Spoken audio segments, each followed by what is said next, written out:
gives me permission to spend, I think, $1,500. Yeah, it can get expensive. I love my bride. Hey, I'm not stepping in the middle of this one. No, don't. I'm just gonna wait. We just gonna see how long this lasts because he got about 3 or 4 now, so he got work to do. All right. We got that. Hey, Leon, you got to make me look good with your editing, man. Like, work your magic, make me look good. All right. Oh man, yeah, I'll make you look nice and shiny. There you go. There you go. Put a cloud above your head. Who was that comedian, hardcore rapper? But he's shiny. No, he was talking about just Jamie Foxx talking about LL Cool J because he was licking his lips. And he said that hardcore rapper when he's licking his lips. LL Cool J is always licking his lips. Oh man, I gotta watch that again. I gotta watch that comedy show. Okay, That's hilarious. So thank you so much for doing this. I don't know where this idea came from. It must have been. It's got to be a Jesus thing. I was sitting down, racking my brain, trying to figure out how can we motivate people to take their first step, whether it's with me or whether it's with us or anybody. How can we get them past? And one of the things that just kept coming up was people's excuses, like, and everybody had a different one. And I was like, how can we really like combat that? And I said, why don't we create a community of well-known and aspiring, to be great entrepreneurs who've done their first deal and let them tell their first deal story from their perspective. And it's my hope that as, of course, I interview clients or students, but as anyone around the world wants to get into real estate, they can come to my First Deal Story podcast and relate and get past whatever's been holding them back. I love it. I love it.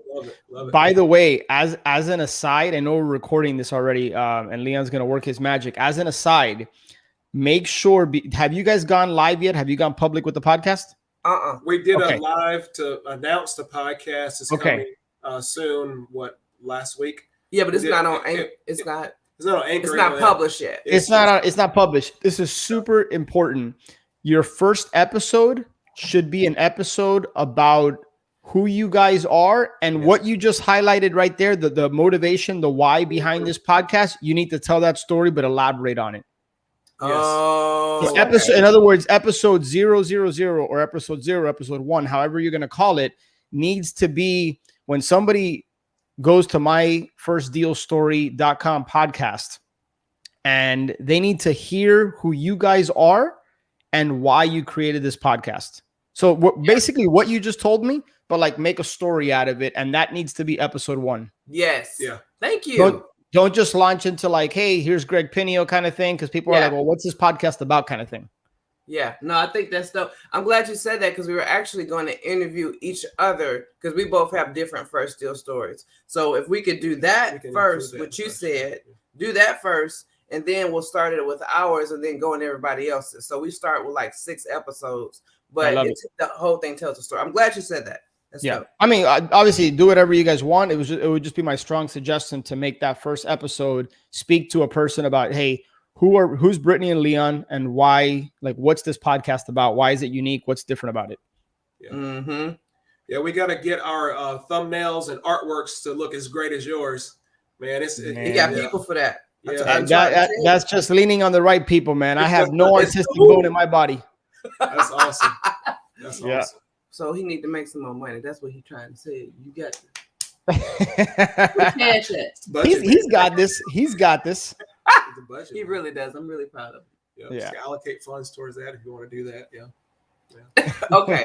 So the structure of this podcast is fairly shorter. I mean, please elaborate, tell your story. I don't want to do that a disservice at all by cutting it off.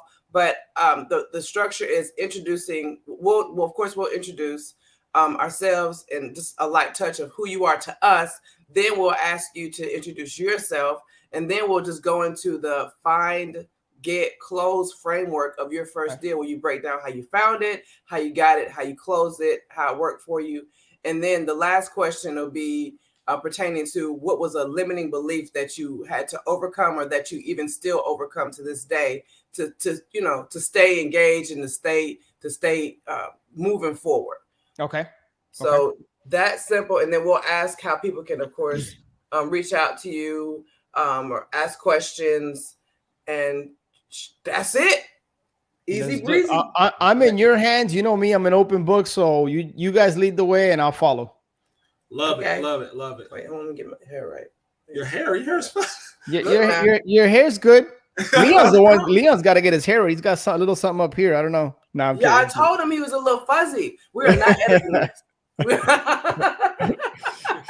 We got to get Leon faded up a little bit. Oh my goodness. Yeah.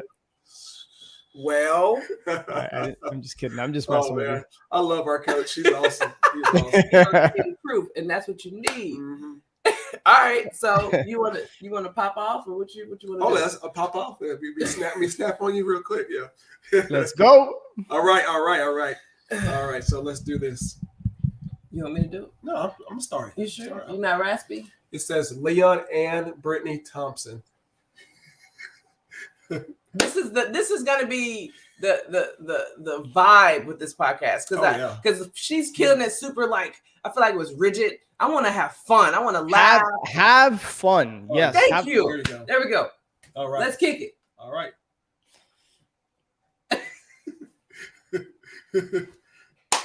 All right, guys. Welcome. My name is Leon. I'm Brittany. And welcome to myfirstdealstory.com. We're pleasure to be here with Alex Pardo. Yeah, let's go. He's going to be killing it today, and he's going to tell us a little bit about his story. It's such an honor to have him here. He's actually one of my personal mentors, Brittany Al's personal mentors and coach. He'll tell you a little bit about how we found him, how we got connected to him. But guys, it's my honor and my pleasure to have Alex Pardo on this podcast today. Woo! Alex Pardo in the building. You know, I had to ad-lib a little bit. It's the respect. You guys are amazing. I got to tell you, and you know, I've been on a number of podcasts before, and I don't know that I've ever been as proud to be on one as I am to be on this one, because I've been able to walk alongside you guys for the last couple of years, and there's been so much growth and maturity. You guys are incredible people. You have huge hearts, both of you. And it's just awesome to support you and watch you guys grow. Oh man, thank you. You are the bomb. I mean, I feel like we should redo the intro just to make sure we give him more credit. Like, because he's passing the ball.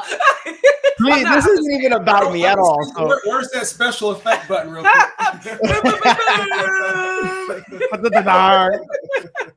Well, we're gonna have some fun. Thank you for your time. Yeah. We appreciate you being here, and I really can't wait to dig into your first deal story. So, you know, without further ado, tell them who you are, where you are, and let's get into this thing, man. Well, I will keep this as brief and short and sweet as possible, and then you guys feel free to prompt me along. Like you said, this is your show, and I'm just grateful that you guys are kind of leading the way here. But yes, name's Alex Pardo. Born and raised in Miami. My background, my entire family is from Cuba. However, my sister and I were born here in the States. We were the first ones. And, you know, I don't have a bone chilling kind of rags to riches story. And I also was very fortunate that I didn't grow up in poverty. You know, I was a middle-class family. I got a lot of work ethic from my parents. You know, my parents came from Cuba when they were younger. And so obviously they experienced communism and what that's like. And I think they just instilled in me an attitude of gratitude. My parents are not entrepreneurs. You know, they always worked for someone. But one thing they did pass along, they passed along a lot of great values and qualities. But one of those was to just be very grateful for what you have. I think too many times we are focused on the things we don't have. Mm-hmm. And we need to lean into more and just be grateful for what we do have. Now, having said that, it's not to say that, you know, you don't need to have ambition and go after the things you want, because it's out there for you. You can have whatever it is you want. If you're very intentional, you surround yourself with the right people and you put the work in.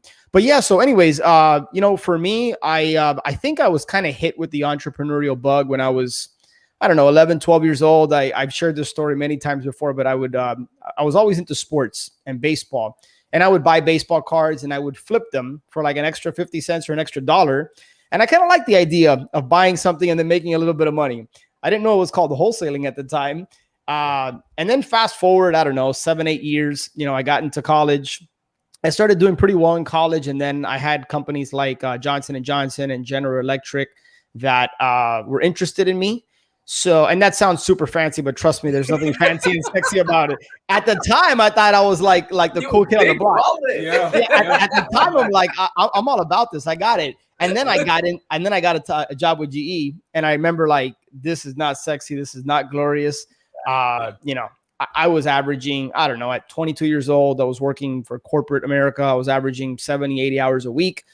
And yeah, and I've always been someone, Brittany Leon, that I've been pretty decent. I'm bad at a lot of things, but I'm pretty good at a couple of things. And one of those things is knowing what I want and then figuring out how to reverse engineer the process to figure out how to get to where I want to go. And I looked at my boss all the way up the ladder to where one day I aspired to be. And it was just so clear cut for me. I'm like, that's not the kind of job I want. That's not the career I want. And that's not the lifestyle I want to have. You know, where you barely get to see your family, you know, holidays you're working. That wasn't for me. I always knew God had something bigger for me. Anyways, finished off that 2-year program. I went backpacking around Europe, and it was in Europe while I was $7,000 in the hole. I was financing the entire backpacking trip on my credit card, where a buddy of mine invited me to a Marketing for Deals boot camp. And I attended that boot camp and did my first deal 2 months later. So I'll kind of pause there because I'm sure you guys have some questions. Wow. Backpacking through Europe. Okay, that sounds so far, it sounds like a very fancy story, I must say, Alex. I don't know. So let me clear something up. Let me prove to you how non-fancy this was. I have legit, this is a true story. I have pictures. I have slept under a bridge. I have slept outside of a hostel door. I have slept on the floor. I have slept in hostels with strangers 6 inches from me. We were not, when I tell you we were like roughing it, we were legit roughing it. I've slept under the rain. So don't get it twisted. We were not staying like in nice hotels or even the Holiday Inns. Like we were roughing it for 3.5 months, but I was single. I was young, and it was a different time of my life. So I'm grateful for that chapter of my life. Wow. I think that's so cool. Okay, and we're going to touch on how you got introduced to this course and how you were able to do your first deal. And so I want the audience to kind of hear something. And y'all may not think like me, but when I hear, if I didn't hear about you backpacking and I just heard a friend invited you to a meeting and you ended up getting involved and you end up getting a deal, I would say, man, you had it pretty easy. But I feel like in hearing you speak, if you rewind that a little bit, if you include that time, I mean, I don't know if I'm speaking incorrectly here, but I'm sure while you were backpacking, there was some self-develop, some personal development that you had to be experiencing in that season. Yeah. So let me just share something. I think this is important to add for context. You know, you're right. I think the way I kind of just quickly glossed over a lot of the pain points, it sounds like, oh, this dude was like living life, going from country to country. He comes back to Miami, he does a deal. Let me just share with you that when I left GE, I was 25 years old. I moved back into my parents' house at 25 years old. And I don't know about you, but for me, that's not how I drew it up in my head. It wasn't like, oh, I'm going to graduate, double major. I'm going to go work for this great company, and then I'm going to quit and then move back into my parents' house with not much money to my name. In fact, quite honestly, I kind of felt like a bit of a failure at that time. Yeah. But I knew that there was something bigger for me. I just didn't know what that was. And I was kind of trying to figure myself out if that didn't make any sense. And so I had this opportunity to go backpacking. It's interesting you said personal development, because up until, and I don't think I've ever shared this on my podcast, which is really interesting. I was 25 at the time. I had probably read, I could count on one hand how many books I've read from the age of 1 to 25.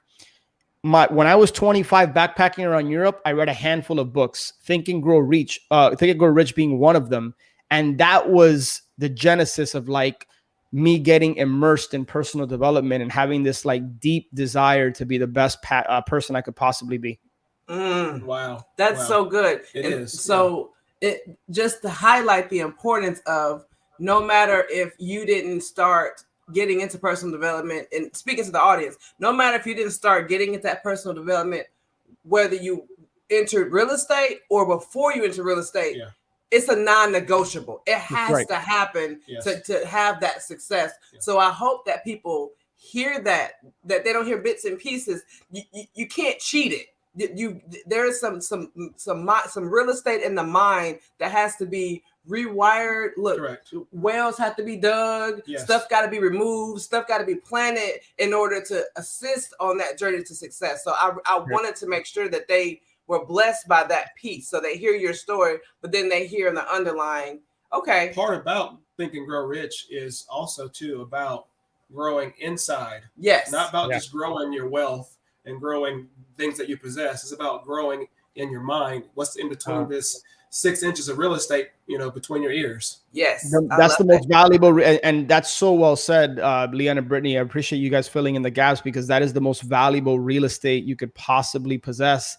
It's what's in between your ears, because it's one of my favorite quotes. And I don't know if it was Thomas Edison, or I'm probably butchering who said it, but whether the man that thinks he can, the man or woman that thinks he can or thinks he can't, they're both right. So choose wisely. That has always resonated with me. 100%. And it's biblical. Yeah. As a man thinketh, so is he. Yeah. So I mean, it comes. The wisdom comes from. So you can only get so far. True. So thank you for allowing us to go deeper there and sharing and being transparent there. So now we can talk about how you found God and close your first deal. Talking about this course. So how did we get from backpacking to now I'm sitting in this training? Is this a ticket thing that you had to purchase? Yeah. So check this out. So I'm in Ibiza, and I'm 25 years old. I'm single. I'm with another buddy of mine. We're partying. We're in Spain. And once a week, I would stop into an internet cafe and I would check my email. And in this email, a good friend of mine, Ray Gonzalez, who I've had on my show, he said, hey, there's this Dave Lindahl, who's a big commercial apartment guy. At the time, was putting on a 2-day boot camp in Atlanta called Marketing for Deals. It was $997. All right. Now, again, for some people, that may be a lot of money. For others, that's nothing. For me, that could have been $97,000 because I was in debt. My net worth was negative $7,000, and I was moving back in with my parents as soon as this trip was over. Like, just not a good look, right? But I knew that, to me, that was like, we have these defining moments in our life where you can like take the road less traveled, as Robert Frost talks about, or you can go this way. And for me, I'm like, if I don't do this, what am I going to do? And the pain of actually going out and getting a job was greater than anything else I could face. And so I said, I'm going to do this because I've always been interested in real estate. One of those handful of books that I read when I was out there was Rich Dad, Poor Dad, like so many others. And so I was very intrigued by real estate. And we've all seen that quote of what percentage of millionaires and billionaires have real estate in their portfolio. And so I knew real estate was it for me. And so I said, okay, if not now, when, right? Like, you can't just talk about it. You got to be about it. So paid the $997, put it on my credit card. I think it was like a $10,000 limit at that point. Now it was at $8,000. So I had a couple grand left for some marketing. And it was all about marketing for deals, door knocking, direct mail, cold calling. There wasn't text messaging back then, but those were the three main ways that they taught marketing for deals. And I got back home, Brittany and Leon, this is so ghetto, but it's the truth. Keep it real. I'm here for it. I'm going to keep it real. It was a binder. It says marketing for deals, right? And there's different marketing ways to do deals. Postcards was in there, yellow pages, like stuff like that. There was a pre-foreclosure letter. It was a very simple letter. I didn't even think to just open up the binder and then take the thing out. I literally ripped it out of the thing. I went to Kinko's and I made copies of these pre-foreclosure letters. That became my first direct mail campaign. I sent out 320 something pre-foreclosure letters. And it was so ghetto because, when you make copies, you could see the black 3-ring hole. The line. I'm not even kidding you. It was so ghetto. Oh, man. But that's what it was. It wasn't perfect. No, I love that. Oh, no. And just for this 1 second, let's talk about it. So how many types of letters, how many marketing strategies did you implement immediately on getting back? I just need clarity in this part, right? Just give it to me one more time. That's it. One. Yeah. Yes. One. And it wasn't even like I sent out 30,000 pieces. I sent out like 320 something pre-foreclosure letters. I went to a company. One of the things I learned at that boot camp, a company called Foreclosures Daily, which I think is still around. I bought a pre-foreclosure list from them. I went to Office Depot. I bought some envelopes. I got some stamps. I went to FedEx. I printed out a bunch of copies, and then literally at my parents' dining room table, which they still have, is where I started direct mail. Yeah. Wow. That's one thing that I want our listeners to really understand is that you've got Alex Pardo here saying that he focused, even in the beginning, on one channel of marketing. There's so much gold in that. Yes. It's like, don't get distracted trying to spread yourself thin, yes. trying to do 10 different things in marketing. Focus on one thing. Get really good at that. Be precision. Precision is what's the key. Yes. Be precise, know your marketing, and get really good at it. Become an expert in that. Then grow and develop and, expand and add more things to your portfolio. Yes, it's so good. And I want to throw out this example in case maybe they're like ear numb to what we're saying because they've heard that. Do one thing and do. In case they just heard that, think about this. This show is sponsored by HiveMind CRM. It is more than just a CRM. It is a real estate and business mastermind that comes with an all-in-one CRM. You can have unlimited websites and users. You can call, text, RVM, and email all in one user interface. And you can set up custom automations for any type and multiple businesses. 65% of companies start using a CRM system within the first 5 years of business. Once implemented, the HiveMind will save you on marketing, give you more time, and make more money. One of our users had his first $100,000 month using our system in June. We want to see you automate and accelerate your business. Text us at 210-972-1842 for future meetings and, of course, to get our $1 course on how to make more than 6 figures on one land deal. You can schedule your free demo today at HiveMindCRM.io. What if you hurt your leg or there was a foreign object in your leg, right? You want the doctor to go in your leg to get it out. You don't want them to go through your earlobe, through your nose, through your hand, through your stomach. You want them to go. And it's just like that with this. Yeah, that's right. Spot on. I hope they hear that. Keep going. Yeah, no. So look, I remember being super fearful of just, like, okay, these people are going to call me. And then what am I going to say? So I said, I'm not going to worry about that for now. Let me just get the letters out because now I'm putting myself in a position and an environment where I just have to figure things out.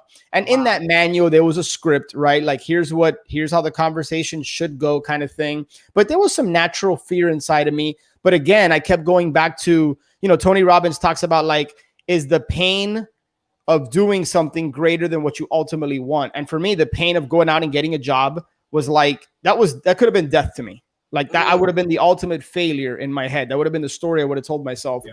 So guys, I sent out 300 and something pre-foreclosure letters from this Foreclosures Daily list that I bought.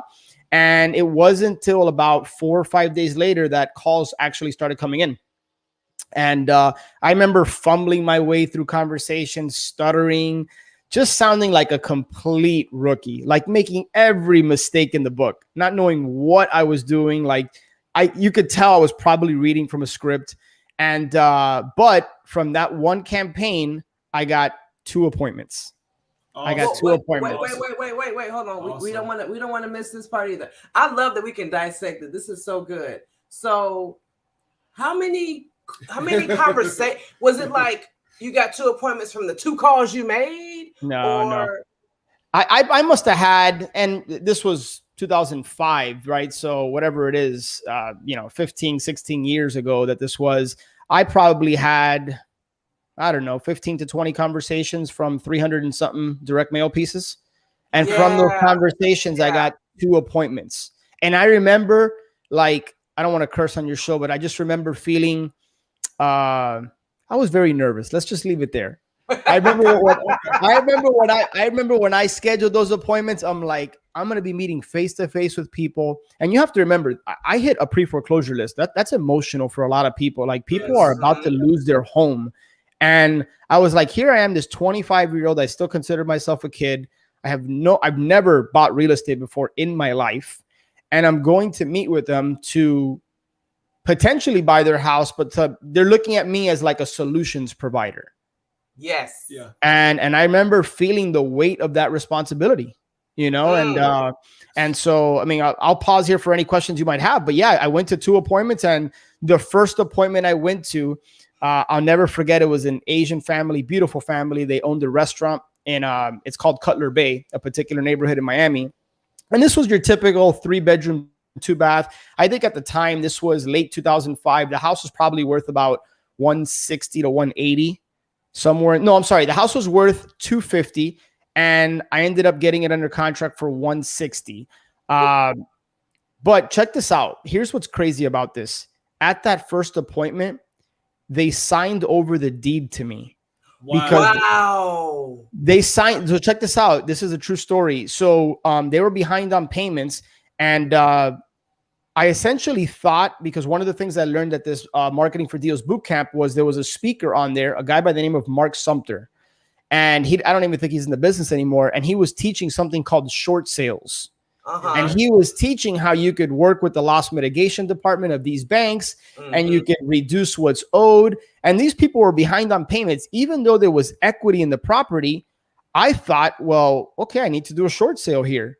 So I get the contract, I get them to sign over the deed to me, and I start collecting like the authorization to release information form. Like I'm literally at the kitchen table with them, and I brought my binder from this thing. I just took out like the paper in the front that says Marketing for Deals. So it's like a blank binder, and I'm looking at the short sale checklist, and it says, okay, I need an authorization to release information. I need this, I need that. And I'm legit looking at this. Okay, here's what I need. And then here's the form. And I started collecting everything. And I look back and I'm like, I was so foolish because I just didn't know what I was doing. But these people, they trusted like their situation to me. Thank God I'm somebody, with integrity, right? That I wasn't there to like take advantage of them. But like anybody could have just taken the deed, stole the house. Like I just think of all this, how this unfolded. And thank God that I was genuinely trying to help these people. And I was so nervous that like I was just like stuttering at the meeting. And if you guys know me, I consider myself a pretty confident guy. But at that time, I was just like, I don't know. I was like, what am I doing here in this stranger's house, trying to like walk them through like documents I need to start a short sale? It was crazy. Wow. So all I can say right now, Alex, I have so many questions to dig into, but I want to definitely just pick out one thing that the listeners need to really hear is what I'm hearing from you is you took a massive amount of imperfect action. You weren't waiting to get everything right with a phone script. You weren't ready. You weren't trying to get everything right with how am I going to talk to him when I get there? Yeah. Yes, you were a little bit nervous, that you had maybe a little bit of doubt, but you took the action. Like you were focusing on what you did not want to do. You just like, I'm not going back to 9 to 5. I'm not going back to that job. I got to make this work. Yeah. And so with that, you took a whole bunch of action, which, man, you probably blessed so many people because of that. As a result of that. And another thing, how easy would it have been if you didn't have that binder? If you just said, I'm just going to do real estate and I'm not going to invest in myself. I'm not going to invest in education. I'm just going to go in this whole thing blind. Yeah. You would have had a reference. Yeah, who knows? And I also, one of the things that I think I want to mention, because I want to give him credit, my friend Ray, the guy that invited me to this boot camp, I remember when I first met with these people and I got all this paperwork and I went back home and I'm like, what do I do now? And I had this reference, but I'm like, and he had done some real estate deals prior to me. So I called him and I'm like, dude, I went to this appointment. I got this deed. I got all this paperwork. He looked at the deal. He's like, you did what? And long story short, there was so much fear that I would like fumble this thing up and screw it up for these people and screw it up for myself, quite honestly, because I needed this thing to work. I needed to, to help them and make money at the same time. I brought him in as a partner to this deal. And from that point forward, we kind of like spearhead the whole process together. But yeah, from there, it was just funny. What I could pay to listen to my conversations with the loss mitigation department and what they might be thinking, because I was operating off of scripts. from this Wow. manual, just trying to negotiate a short sale. 48 That's hours crazy. earlier, I didn't even know what a short sale was. You know what I mean? It's like, and here I am calling the bank, and they had a first mortgage, a second mortgage, and trying to negotiate these short pays. Long story short, we got a successful short pay. We ended up making $44,000 in the deal, which I split with my partner. Oh my God. And, Hold on, wait a minute. $44,000. Do you know one how deal, wait, yeah. hold on. Do you know how much the average American makes between 35 and 40,000 a year, working Wow. 40 hours a Wow. week, 50 plus hours, 50 plus weeks out the year. Yeah. Y'all hear that? That's real estate, baby. Mm-hmm. Keep going. That's it. That's what it is right there. And so that $22,000 I made, I took half of that and I put it back into marketing. And I said, if I could make, with the help of a partner, if I could make 44,000, and I was so naive, guys, that I thought, well, damn, all my deals from here are going to be like $40,000+. My next handful of deals were like between 5 and 12. So I don't want to like make it sound like I'm patting myself in the back, like I knocked this thing out of the park. The only reason we were able to like do that is because we actually like negotiated with the bank, and we got them to accept less than what was owed, and we ended up wholesaling it to a cash buyer. And we made a pretty decent spread. But the next handful of deals were just your typical, wholesale assignment fees that I was making like between 5 and 12 grand on. So I have a question. You know me, I'm a details guy, and I know that some of my listeners, or some of our listeners on here, are going to be like me. From the beginning of actually sitting down at their home to actually closing, how long did it take? I met with them end of October of 2005. We closed mid-January 2006. So it was about, 2.5 months? Hey, that's incredible. Yeah. It took me almost a year to do my first deal. Yeah. And I had no blueprint. So I would have paid $9.97 all day long to close in 2 months. Yes. To make guys, all day. Had it not been for that decision, it probably would have taken me 2 years to do my first deal. Like I know I would have figured it out, but I would have figured it out like with a lot more brain damage, a lot more like just lessons learned, mistakes, probably money lost. So invest in yourself. That's the best. I was just talking to my daughter, I'm talking to my daughter. I'm teaching her about money and being a good steward of money. And I'm trying to teach her, she's 4 years old. I'm trying to teach her the best investment. Do you know what an investment is? And I kind of like define what an investment is. I try to break it down for her. I said, the best investment you can ever make. I said, you know what it is? She goes, houses, because she's heard me, right? I said, no, it's in yourself. Invest in yourself. So that's it. But that's the one person you can bet on that you know is going to be there is yourself. That's it. That's it. I love it. And you got to have it. You guys know we're believers, right? You got to have this unwavering faith.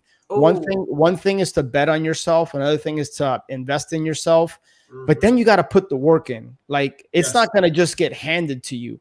You gotta just put in that relentless work, and you're gonna get scraped and bumped and bruised and cut, and it's gonna hurt. But if you I always say, right, you can't fail unless you quit. If you just keep going, you'll make it happen. But you got to put the work in.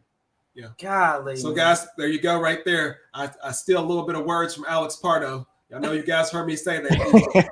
If you don't quit, you never fail. There you go. As long as you keep getting back up. Just keep pushing. Thank you for breaking that down and taking us through the journey of what that looked like. And it's my hope that our listeners can hear. It's not going to be perfect. And it's okay to go in not knowing everything. Like sometimes mistakes are just inevitable. We're just figuring it out. Nobody can predict the future. And I really believe that you smashed the whole I'm afraid to fail or I don't know what I'm doing limiting belief. You just knocked it out like unconscious. So while we're on that topic, if you don't mind sharing, what is a limiting belief that you had to overcome or even that you overcome to this day just to keep pushing even with the successes you've had? Feel free to just one, either or both. Yeah. So I'll kind of share, I remember when I first got started, I think the fact that I accepted this job, I thought it was going to be everything I wanted it to be. It wasn't. And so I kind of, at the time, I didn't have the growth and maturity I now have, right? I saw that as a failure. And so you have to be careful the stories that you tell yourself, because they can empower you or disempower you. And at the time I told myself, hey, I'm quitting this job. I'm moving back into my parents' house. Like, I kind of saw myself as a failure.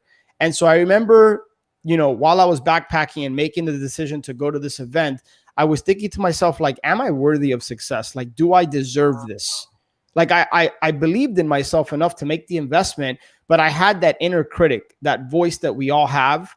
Some people might say it's the devil. Other people might say it's, just the thing on your shoulder that says, hey, you can't do this.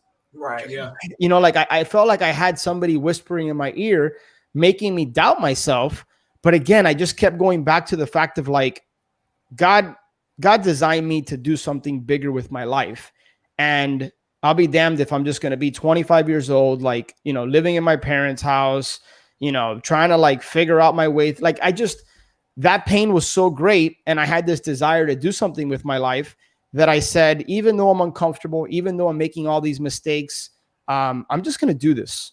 I'm just going to, and honestly, I haven't looked back, and that's been a big confidence booster for me. So I think to answer your question in kind of a not short about way, just believing that I'm worthy, Wow. believing that I can be a success, and that's exactly what God wants for me. Love it. Love it. Jeez. Yeah. You caught up with your words right now. Don't know what to say next. It doesn't happen often. I will say this. In the spirit of that, I love to hear you share, where you are now, or even how people can reach you that are inspired, because you have a phenomenal podcast and you have business. There's a lot that you're doing as well. So tell people what the other side of that deciding to say yes decision and push and get through. Tell them about that and how people can reach you. Thank you so much. It's, you guys know me, right? But for those of you that don't, it's I have a heart of that. I really want to help people. I have a genuine desire to impact people's lives and to work with the right people. And Brittany and Leon obviously are just two of those people. I'm super grateful to be able to work with them. But yeah, I have a podcast that I launched in 2016. So it's been almost 6 years at this point, called The Flip Empire Show. So if you go to flipempire.com/podcast, that'll take you right to Apple Podcast. Recently had Brittany on there spitting fire, so it was awesome.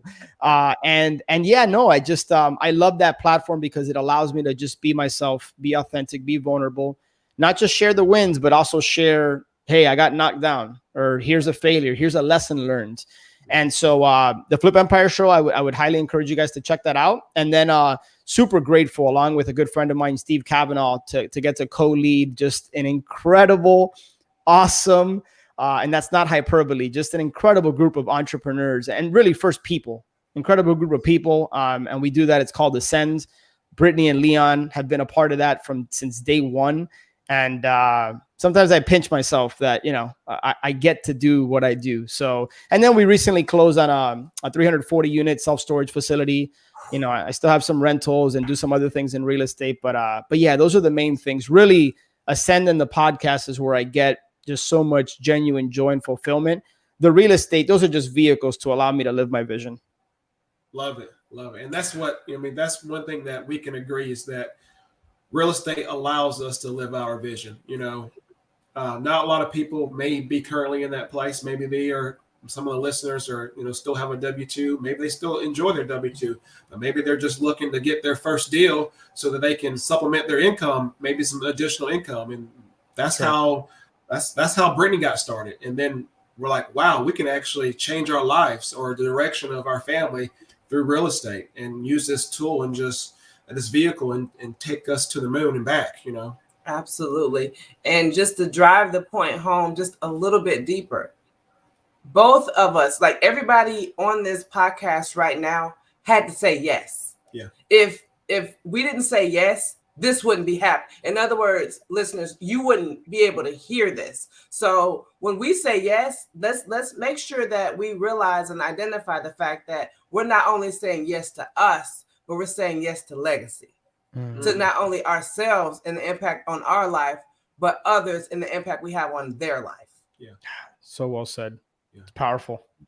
And we thank you so much, Alex. Yes. You've been such an impact in our lives.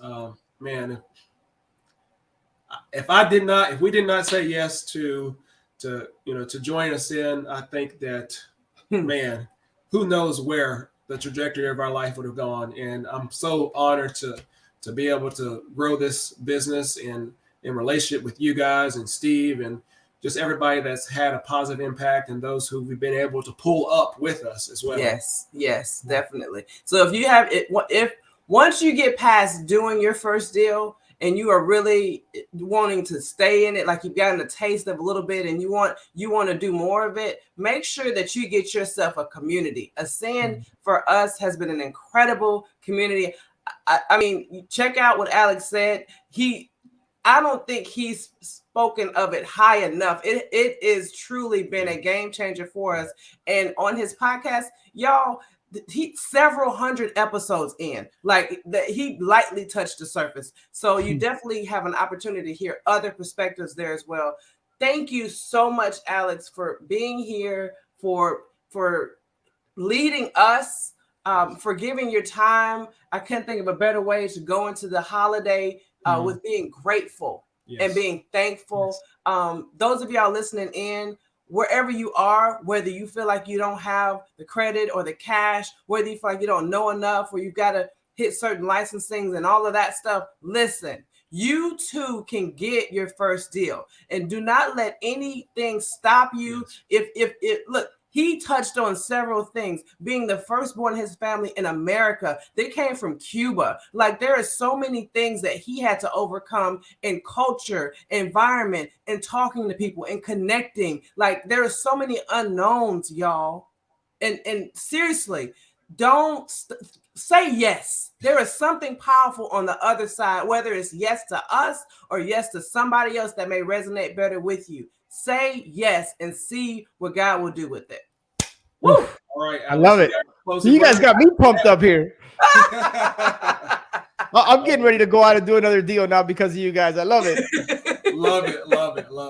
Well, thank you. And this has been an incredible episode of the My First Deal Story podcast. The show is sponsored by The List Guys. Do you need more leads in your local or virtual market? 1 in 10 small businesses don't invest in any kind of marketing. The List Guys have over 35 plus list types to choose from, and you can mix and match any list or criteria. We also use the skip trace list and provide up to 7 numbers and email addresses. Every list you purchase will be scrubbed against previous purchases. The List Guys are here to save you time. Contact the List Guys today at www.onelistguys.com. That's www.1listguys.com. Thank you again, Alex, for joining us. And listeners, don't forget to subscribe and share. Peace! Take care, guys.